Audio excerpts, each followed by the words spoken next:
Hello again, this is Andrew from Red Circle Pottery. This is a video I've been wanting to do for a while. When I first started making pottery, I had to throw a lot of pottery to get better. But the whole problem with that process was, what do you do with hundreds of items? I don't know about your cabinets, but I know that I can't fit those anywhere. So the next logical step is to start selling them.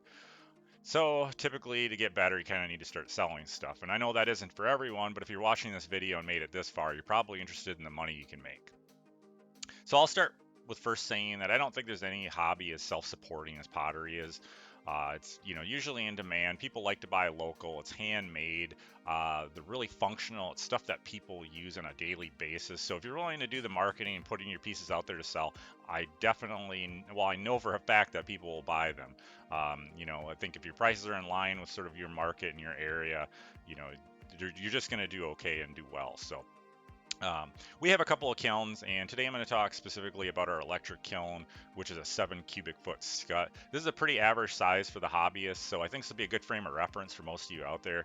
Kilns come in all sizes and shapes, so of course your mileage may vary if you have a smaller one or a larger one. Like for instance, we have a larger 30 cubic foot gas kiln, and that's just apples and oranges because it holds 3 times as many pots. But what we're going to show you today at least is something that we did for our holiday sale that we have going on, and it's a good observation of really dense in the sense of, it's a lot of mugs and cups and oil bottles. So we fit a lot of value into this kiln. And so it's really cool to be able to share with you, how much is this worth? Because then you can kind of use this when you're thinking about, do I buy a kiln? Am I going to get my money back? And I will say very quickly, it might take 2 to 3 kiln firings for you to get the value of that kiln back. And like this kiln for instance is close to 4,000, and so I think you're going to see in the numbers here shortly that it's only going to take you a few firings and selling your pieces to be able to make that money back on a $4,000 kiln. So that's how good it can be. And so let's go ahead and break down the numbers and see what that looks like.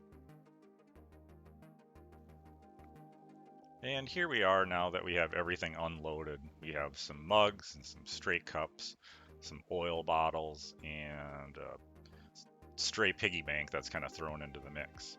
So let's break down the numbers and see what it looks like when we look at all the pots together by type and a breakdown of cost. Okay, and now for the really fun part. Here we have 2 fancy mugs at $36. I have a piggy bank that I sell for $55. I have 7 1.25 pound mugs at $24, and I have 10 12-ounce mugs that we sell for $20. And moving on to the next set of boards, we have 13 oil bottles that we sell at $36, and we have 18 small cups that we sell at $12. And for our last set of boards, we have 12 small cups that we sell at $12. We have 19 1-pound mugs that we sell at $22, and we have 1 straggler 1.25 pound mug that we sell at $24. And now the moment everybody's been waiting for, looking at all the cups, the mugs, the piggy bank, and oil bottles that we had. We had a total of 83 pots, and the total value of the pottery in the kiln comes out to $1,765. And I will say that we will sell all of these pots.